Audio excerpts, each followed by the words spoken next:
What is going on, everyone? My name is Andy. Welcome back to another FPL video. In this one, it's my team selection for game week 29. So I'm going to take you through how the team is looking, thoughts on the couple of injuries that I've started picking up, why it might be time to sell Erling Haaland, maybe time for Salah, maybe not. We'll talk about that as well. And I'll quickly show you how we did in game week 28. So let's get into it. So game week 28, I guess there's only one place to start. And unfortunately, that's with all the controversy that's happened around Haaland this weekend. So basically, on the deadline stream, I set my captain at 1 point to Haaland, but forgot to hit save team, which I know sounds really stupid, but that's literally what happened. Now, usually that wouldn't matter because before we get to the deadline, I tend to refresh my team, as you would have seen me do hundreds of times, and then I check that vice captain captaincy is in the correct place, bench order, etc. is all fine. So usually not clicking save team wouldn't make one bit of difference because I double check it later on. But in this particular stream, I couldn't decide whether to go through Tara or Wilson. It came down to the last couple of minutes, and I said on the stream I'm going to reveal who I go for with 10 seconds to go. So on my other screen, I put Wilson in for Enzo Fernandez, but because Enzo Fernandez was on my bench, that meant when I made the transfer, Wilson was on the bench. So I had to put him into the 11. Deadline's getting closer at this point, by the way, so I'm panicking a little bit. Wilson goes in the 11. I've also got to change the bench order. I'm not even thinking about captaincy. Then, on the actual stream, I refresh my team, so you can see that Wilson is in it. I'm playing 3-5-2. Joachim Andersen is on the bench.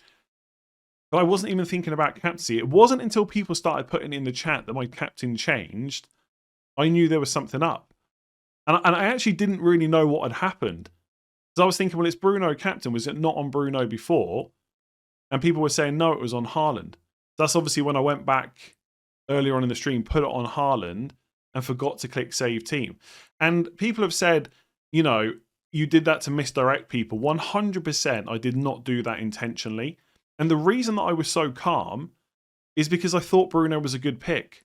So whether it was him or Haaland, I didn't really mind all that much. I thought they were both good for game week 22. So had I clicked save team earlier, I would have had Haaland captain and been happy about that. But instead, I had Bruno, who I love, and I was happy about that as well. You know, people say this is all, you know, you do it for an act, you know, all this, I don't know which to go for. You always, like, this is what people say. You pretend you don't know who you're going to go for, but all along you do. Absolutely not. I'm human. A lot of these choices are really close. And if I wasn't streaming, they would probably come down to the deadline anyway. There's plenty of deadline streams where I'm super chill, my moves are made, I know exactly what I'm doing, and there's no last minute panic. So if the acting is so important for the deadline streams, the supposed acting I should say, why don't I do that in every stream? Doesn't make sense. Then of course it gets worse because Haaland's not in the squad. So all of a sudden, a lot of people that don't like me apparently are putting out all this misinformation. I had the information, that's why I switched captaincy. Again, that makes zero sense. Because if I'd kept my captain on Haaland and he wasn't in the squad, my vice captain would have defaulted to Fernandez anyway. So I've gained zero advantage from this whole thing, but I've had a load of messages, tweets, comments, abuse, insults, saying that I had information that I withheld. Information which I've gained zero advantage from. If I knew Haaland wasn't in the squad, I would have sold him to Ekitike. That's a pretty obvious transfer to have made when he was playing West Ham at home. I didn't do that because I had no information. Nothing. But people don't believe that. And what more can I say? I actively try to not get any information that's not public these days. I had someone the other day, a Man United account, that said, do you want to call? I've got injury news. And I just said no. I said, put it public. I'll retweet it if you can. Otherwise, I don't want the information. And he just said, that's fair enough. And I never got it. So I don't know what more I can do. This whole thing, like people were saying, okay, maybe you didn't know he was out of the squad, but maybe you knew he was a doubt. I didn't know anything. I knew exactly the same as everyone else. And my assumption was that Haaland was fine. That's why I tried to captain him earlier. I just made a mistake. I don't know what more I can say. Like the amount of... The reason it's frustrating me so much, like I know people will say it's not that deep, you're a content creator, it comes with the territory, but it doesn't matter how big of a content creator you are or whatever, having abuse and insults and just a sheer volume of nonsense thrown at you all weekend is just not fun. And it's easy to say step away from it. It's harder to do that, especially when you've done nothing wrong. Like people saying you do this for views, that makes no sense. If I had the information that Haaland wasn't in the squad, what do you think is the best way to get views from that? It's to give that information out. If I said I've got information about Haaland on Twitter, come and watch my stream, what do you think people would have done? They would have come and watched the stream because they would have wanted team news. But I didn't do that because I had no freaking information. I don't. Oh, it's so frustrating, honestly. I know this is just a game, but the amount of drama, the stuff people are just making up about me, it's like it's just not fun. If I'm honest, it's just not been a fun weekend. But it is what it is. I had no information. I did not know Haaland wasn't in the squad, and it wouldn't have mattered anyway because my vice captain would have been Fernandes. I don't want to keep talking about it. It's a very negative way to start a video, but obviously YouTube's my main platform, so I felt I had to talk about it. So, yeah, Fernandes captain, what a pick. I'm not going to keep talking about it. I don't want to talk about it on the deadline stream on Tuesday. As far as I'm concerned, that's it, because I don't think it matters how much more I say. People are just not going to believe it because this is the internet and they want something to be angry about. And this weekend, it's me, apparently. I'm the one that's caused this massive problem of which I had no prior knowledge of Haaland being out of the squad. That's it. In terms of the week, more positive. 76 points, so a decent week. I don't know my official rank because I'm recording this straight after the final game of the game week, so we've got a quick turnaround Tuesday deadline. But I think I'm on a small green arrow, like a tiny one, from about 769 to about 750 in the world. So still top 1k. Where did all the points come from? Well, my transfer in Wilson over Dangarutara went really well, although Wilson now has a bit of a knock, which we'll talk about later, but he got 12 points. Fernandes captain, penalty, scored. I was watching it, I did think Dean Henderson's not a big fan of Man United because of how, his time at the club ended up going. And he's also pretty good at penalties. So I was worried he was going to save it. But Fernandes scores, gets an assist for Šeško as well. Captain, 26 points. So that was really nice. Van Dijk cannot stop scoring. He scores again. They do concede twice, but 7 points still quite nice. Gabriel also concedes, but an assist, 3 bonus and defensive contributions for 9 points. And Senesi got defensive contributions in a week where James Hill didn't. So that was quite a nice start. And then Rice also got an assist and Thiago 6 pointers. So quite, apart from all the other stuff, in terms of the FPL, it's actually quite a good week. I'm happy with the Wilson decision, although it might mean another transfer down the line if he is injured.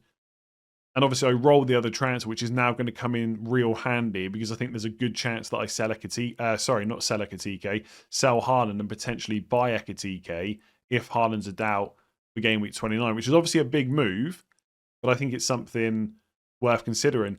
So yeah, game week 28 in the end went pretty well. It's just a shame all the nonsense over Saturday and then Sunday. It just made the whole weekend quite negative and for no good reason. That's what's frustrating me the most is it's just people basically creating their own assumptions and making stuff up, and it's just not fun. And I know it's part of the job, but it doesn't make it any better. So yeah, good week for FPL, bad weekend for other reasons. But overall, happy with how things are going. Delighted to still be in the top 1k. Big decisions to be made for game week 29, so let's talk about it. So 2 free transfers this week and 2.1 million to spend. Defensively, things look okay, apart from Joachim Andersen. Now, at the time of recording, he's not yellow flagged on the actual FPL page, but I think he will be soon because he missed the game against Spurs in game week 28. Marco Silva said that he was ill. Now, usually that would be fine, because the next game will be the following weekend. But in this case, Fulham have just played on Sunday and they're playing again on Wednesday. So it's quite a quick turnaround. So there is a chance that Joachim Andersen misses West Ham at home, which would be bad for my team. But I do have Senesi on the bench with Brentford at home. So I'm happy enough for him to come in. And because Joachim Andersen has got Burnley at home in game week 31, which is a couple of weeks away, 21st of March, so 20 days, nearly 3 weeks, he should be back for that. And we know he's going to go straight back in the team. So I think I've got to keep him. I don't think it's worth using a transfer. And as it stands, unless Marco Silva says he's definitely out, I'll just start him. Because he will be either in the 11, in my opinion, or completely out of the squad. So I can just start him. And if he doesn't play, Senesi can come on. Gabriel going nowhere. as normal, as seen against Chelsea. It doesn't matter if he concedes, he still gets points. And after Brighton away this week, it's Everton at home in 30. And I'll probably just hold him through the blank in game week 31. I've got a lot of value tied up in him. There's every chance I'll still want him past game week 31. So he goes nowhere. And Raya, I'm not going to make a goalkeeper transfer. So I'm happy enough with that. Van Dijk, I mean, a few weeks ago, terrible pick. Now he's looking great. Wolves away, then Spurs at home, then Brighton away in the blank. And good fixtures after that. So if for some reason I don't end up wildcarding in 32, I probably will. But if I don't end up doing that, Van Dijk's just a good long-term pick. So he's also good this week. And then Munoz against Spurs away. Palace not playing particularly well at the moment. And he's not necessarily shown his attacking output recently. But Spurs away is not a bad game. And the reason that I've got him ahead of Senesi, as in Senesi's on my bench, Munoz is in the 11, is because I've got Thiago. So I don't mind if I have to play Senesi as well, but ideally I don't want to do that. And I wasn't that keen on benching Munoz against Man United. The main reason I did it is because Man United have been scoring a lot recently, and I had double midfield. This week it doesn't feel so good to bench Munoz. So I've got him in my 11, and the plan is to play a back four. So Raya in goal, Gabriel, Van Dijk, Anderson, Munoz, back four. And if Anderson misses out, Senesi comes in. That looks kind of okay. I don't even think there's really that many other defenders to even look at right now. Like Nico O'Reilly will have to wait and see if he's available for game week 29. Even if he is, he's blanking in game week 31. I've got Van Dijk in place. No need to buy more Arsenal defenders right now. Like if I have a quick look at which defenders people are bringing in, I suspect like James Hill is obviously popular, but I've already got Senesi. Yeah, like Kanate, but I've got Van Dijk. So I think I'm in a really good place with my defence. Midfield, maybe a little bit less so. Let's talk about that. So as it stands, Bruno Fernandes has got the captain's armband just because of the doubts around Erling Haaland. I don't think that Fernandes is necessarily a great pick this week, but I think he's the best pick that I've currently got in my team. But there's a good chance the captain will switch to someone else, and I'll talk about that in a minute. In Burmo, Newcastle away, obviously same as Bruno Fernandes. I think he just stays till game week 31. He's getting good minutes at the moment. Ahmad was benched against Palace for Šeško. That meant that Mbeumo took basically every set piece from the right-hand side. And he was already taking some of them even with Ahmad in the team. So he's got some set pieces. When Šeško goes off, he plays number 9 most of the time. And the minutes are really good. So with all the other stuff going on in my team right now, selling Mbeumo before Newcastle away in a fixture in game week 31 against Bournemouth just doesn't make any sense. Then it's Rice and Wilson. Now, unfortunately, Wilson seems to have a bit of a knock. And like Joachim Andersen, it's a quick turnaround to that game on Wednesday. So there is a chance that he won't play. According to Marco Silva, he said at half-time that he might need to go off. And then after half-time, he carried on playing till the 71st minute. Then he came off, and apparently he's twisted his ankle. So it does seem quite unlikely that he'll be back for game week 29, which isn't ideal, but I don't think I'm going to sell him. Because in game week 30, I think I can bench him. And then in game week 31, he's got Burnley at home. And so if he's not completely ruled out for 29, he's almost certainly going to be back for game week 31. So I might as well hold on to him. If I was going to sell him, it would probably be for one of the Brentford midfielders, Sharda or Utara. I mean, Utara was the one I was looking at, mostly because Sharda was benched the week before. But Sharda started, as expected. I did think that was more likely. And he's more differential. So I would probably go Wilson to Sharda, but I suspect my move will be to hold Wilson just because of the fixture in game week 31. Then Declan Rice, he got subbed earlier than normal against Chelsea. It did look like maybe he either had a bit of a knock or was just fatigued. It's hard to know. We'll wait and see what Arteta says ahead of, obviously, the fixture against Brighton. But I might sell Rice this week. Not because I think he's bad, but he blanks in game week 31. And my other midfielders, Fernandes, Mbeumo, Wilson and Anderson, don't. And the reason I might sell Rice is because if I sell Haaland, I'm going to have money to burn. And I might buy Mo Salah. And I know people hate that. I've already seen the comments of, it's 2026, why is Mo Salah still part of the conversation? I get that. He's had one double-digit haul all season. It was a 10-pointer. That is it. He hasn't scored for however long now, like a long time. But we know what he's capable of. He's getting good minutes. He's on penalties. And he's got good fixtures as well. And if I've got the money, like, The thing for me is, so if I look at midfielders, right, who people are bringing in this week. So Wilson, doesn't matter, right? Semenyo is going to blank in 31. I'm not going to buy him. I know he's a good pick, and if you've got him, you're not selling him. But I have no intention to buy him with a blank in 31. So we can cross that off. Szoboszlai's good. But again, if he's quite popular and I can go and get the guy that's on penalties instead, why not just buy him? He's a huge differential. And like, remember the conversations about Palmer a few weeks ago? People thought I was crazy mentioning him before good fixtures. Then he goes and gets like 30-odd points in 2 game weeks. A few weeks ago, nobody wanted to hear about Van Dijk. Now everyone's bringing him in. Things change quickly. Anyway, back to midfielders. Fernandes and Burma, I've got them. Rice, I'm thinking about selling. Palmer's not a terrible option, I don't think. But the fixtures are not as good for Chelsea as they are for Liverpool. And Salah's a huge differential. So and look, I can keep going down. Like Dewsbury Hall, McAllister, Utara. I think for me, like players like Utara, Sharda are good options. But do I think they're massively better than Salah if I don't need the money? I think I'm taking a punt on Salah and hoping he can get back to like his old ways. Like, I can't even find Salah on this list. Have I just missed him? I don't think he's on the first page of transfers in for midfielders. Bearing in mind you've got players like Eze, Cherky and Scott. I must have missed him. No, I don't think I have. How many transfers Salah had in? Okay, he's had 2,292 transfers in. He is a massive... I'm so tempted. But when I say that I'm tempted to do it, because I know people sometimes say, yeah, you talk about this, but you know, I'm pretty sure I'm going to do it if Haaland's out. I'm pretty sure I'm going to buy Salah. And you know what? I think I'm going to captain him as well against Wolves. Can't go for Wirtz because he's probably going to be out again, and I'm not going to take that risk. And look, Fernandes is great. Like, I don't mind him as an option against Newcastle away. But part of the reason to consider Fernandes last week was the differential nature over Haaland. Same reason to consider Salah. And I can't even sit here and give you like a good, like, not that I can't give you good reasons to do it, but I can't give you certainty. I can't give you guarantees that Salah is a good option. But Wolves away, Spurs at home, Brighton away, huge differential. Minutes look pretty good, even though he did get subbed early the week before. On penalties, and a lot of history of just doing great. And sometimes you just got to take a punt.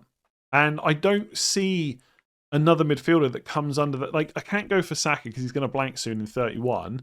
And Palmer's fixture is just not good enough. And again, I'm not even sure... Even if Palmer had the same fixtures as Salah, I'm pretty sure I would still go for Salah. So, yeah, I'm probably going to do it for Rice. Not that Rice is a bad pick, but he's just blanking in 31, and none of my other midfielders are. By the way, if Anderson misses out and Senesi plays, that does mean that Elliot Anderson against City away will come in for Wilson, which is not great, but I think it's worth not taking a hit. And I can't get Salah if I sell Wilson. And if I sell Wilson and keep Rice, when I get to 31, I've still got to sell Rice, so it just uses an extra transfer. So basically, I think I'm willing to risk Wilson play some part, and if not, Anderson comes on, and I just hope there's a bit of damage limitation as well. And also, I don't want to make like hits and stuff like that, because after game week 29, we'll get the FA Cup 5th round played. And depending on which teams go through or get knocked out, that might give us a little bit more information for how the blanks and doubles might look, or like what's likely to happen. Because, like, you know, if Arsenal get through and then they get a really good draw in the next round, you know they're going to be in the semi-final pretty much. Therefore, you know they're going to blank in 34. You can start making more plans. So that's why I don't want to take players like Wilson. Well, I mean, the thing with Wilson is mostly game week 31. Anyway, I'm rambling a little bit. I'm probably going to buy Salah if Haaland's out. Let's talk about Haaland. So Thiago up front is nice and simple. As long as he stays fit, I'm not selling him anytime soon. The big decision with him will be whether to keep him on wildcard, and that decision can only be made when we know more about the blanks and doubles. So for now, Thiago just stays in the team. That's nice and easy. Haaland is obviously the big talking point. At the moment, he's yellow flagged. After the match, Pep Guardiola said that he doesn't know when he's going to be back. Now, that doesn't mean that he's out of game week 29, and that game is on Wednesday. So Pep Guardiola will have a press conference presumably on Tuesday. That'll be ahead of the deadline, so we'll see what he says about Haaland. The problem is, he's just out of the squad on Saturday. Is he really going to be straight back into the starting 11 on Tuesday? It depends how big of a knock it was. We don't really know, but Pep saying he doesn't know when he'll be back is not great signal for him getting good minutes in game week 29. So I will wait and see what he says. If he's super positive, or even if he says Haaland's fully fit, which he did recently, he got questioned in a press conference, is Haaland fully fit? And he basically nodded to say yes. If he does something like that, I will probably keep him and probably captain him. But if there's any doubts about him in that Forest game, I think I'm going to sell him. And I think it's quite an easy decision. Because if you look at the next few fixtures for Haaland, he's got, let's just assume that he misses Forest at home. Or that there's enough doubts to say that he probably will, right? So if he misses Forest at home, he's got West Ham away, which is right in the middle of the 2 Champions League games against Real Madrid. Now, I'm not saying that Haaland will be benched for that West Ham game necessarily. Like, he'll probably play, but the minutes could be reduced. Then he's got a blank in 31. Then it's Chelsea away in 32. So if it's injured for 29, West Ham away, blank Chelsea away, surely that is prime time to take him on. Especially when there'll be people out there that are not so keen on doing it. So all of a sudden, it becomes a bit of a differential move. Now, I will lose a bit of team value on that. If I go to list view, I paid 14.2 million for Haaland. He's currently 14.8. So I would lose 0.3 million if I want to buy him back, which I almost certainly will at some point. But if enough people sell him, the amount I lose goes down. Because if I sell him when he's 14.8, then he goes down to 14.7, it only cost me 0.2 to buy him back. And honestly, there are so many cheap options, I'm not really concerned about that value. So I think if he misses game week 29, I'm going to sell him. The only slight hesitation I have is that the game against Palace, which was postponed in game week 31, could still go back into game week 31. Especially if Man City lose to Newcastle in the FA Cup, which we won't know until after game week 29. So there's a potential scenario where you sell Haaland, City lose to Newcastle in the FA Cup, and then City Palace in game week 31 just gets put back there. And all of a sudden, Haaland has West Ham away, followed by Palace at home, and he's probably the best captain in 31. But is that enough reason not to sell him?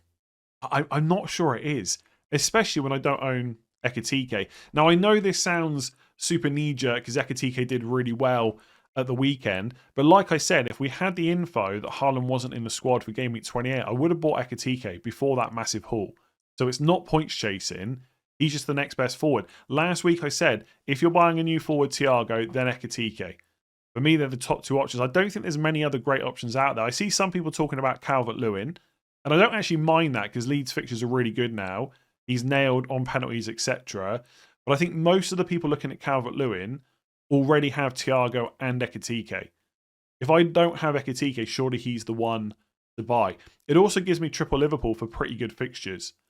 Like, Spurs have just lost another game. Liverpool have them at home in game week 30. I think it looks quite good. So essentially, the move would be Haaland to Ekitike. And as you'll see, I can't do Wilson to Salah because I only have 13.5. So if I keep Wilson and just hope that he gets minutes, and I do Rice instead, that lets me get Salah. And I have 1.1 million left over to spend on future moves. But because I'd be removing Haaland and Rice, that's 2 blankers for game week 31. So actually, that would then, the only players I would have without a fixture in 31 would be Munoz, Gabriel, and Guiu. So in theory, as long as the rest of the team stays fit, I've got 11 for 31, and I'll get to game week 31 with 2 free transfers, unless there's more injuries that crop up. So yeah, I know sometimes, we talk about moves because that's part of creating content, and we don't necessarily make every move that we talk about. But honestly, if Haaland, I don't want to say I'm 100% locked because things can always change. I'm recording this straight after the game week, right? It's like an instant reaction. I'm pretty sure if Haaland's a doubt for 29, I'm selling him. And I don't think I'm going to think too much about it. I mean, this is the team in the My Team tool. So if I just quickly make those moves again, so just sell Rice for Salah. I mean, that obviously this move becomes even better if Rice is a doubt as well. So I make those transfers. Team looks pretty good for game week 29. Although, like I said, Senesi and Anderson would probably come in for Joachim Anderson and Wilson. Game week 30, I mean, it looks really good. Raya and Gabriel double up against Everton at home. Van Dijk against Spurs at home. Munoz against Leeds at home. Senesi against Burnley away. Wilson and Anderson on the bench. So I don't need either of those players for 30 in theory. Salah against Spurs at home, Fernandes in Burma against Villa at home, Elliot Anderson against Fulham at home, Thiago, Wolves at home, Ekitike, Spurs at home. He just looks pretty good. And also, I'd be tempted by Salah captain against Spurs at home. Now, I got to be honest, I look at it there. Maybe I would just go for Fernandes or possibly even Thiago. But I do like the idea of captaining Salah as a huge differential against Spurs. And you know what? Like, I don't want to keep talking about it, right? But I even had some of the stuff that went on this weekend with Haaland was like people saying, why would you even captain Bruno when you're in the top 1K, etc.? You must, like, I'm not really worried about the rank that I am. I'm trying to just play it as I would if I was like 100K or 200K. And I think Salah differential captain is just the kind of play that can do nice things for you if it works out. Obviously, if everyone captains Bruno or Haaland is available for game week 30, it could be horrible, right? Haaland's more than capable of scoring a hat-trick against West Ham. The Salah's there is a pretty tempting differential. And on paper, that team looks really good. And then when I get to game week 31, I've got 11 playing players and 2 free transfers. So at that point, we'll have the 5th round of the FA Cup played. I can decide whether I want to use some of those transfers to get a slightly better team out, i.e. I could sell Senesi, or do I want to save those transfers? I'm going to wildcard in 32. So I think the team looks pretty good, although I'm aware that Joachim Anderson and Wilson might miss out. And I think Haaland to Ekitike, Rice to Salah just makes quite a bit of sense. And I'm very tempted to do it. Let's see what unfolds over the next few days in terms of press conference information. I'll obviously talk about this all again in other videos and deadline stream, etc. So if you enjoyed it, make sure to give it a like and hit that subscribe button. Again, apologies for spending so long at the start talking about all that nonsense, but I just felt like I had, like, this is the problem with stuff like this, right? If I hadn't talked about it, I get loads of comments saying I'm trying to ignore it. And now I've talked about it, I'll get loads of comments saying, would you just shut up about it? It's not that deep. It's just to get, you can't win. But I felt it was better to address it, and I'll feel better that I've done that. So yeah, that's it. I did not know anything about Haaland. What I do know is he's now a doubt for game week 29, and I'm tempted to sell. So if you enjoyed that, make sure to give it a like and hit that subscribe button. I'll be back tomorrow with transfer tips. We'll have final thoughts on Tuesday, plus a deadline stream. And then we're through, and we've got about 10 days off after that. So yeah, look forward to the next few days talking about FPL. I'm going to leave it there before I start rambling. Goodbye.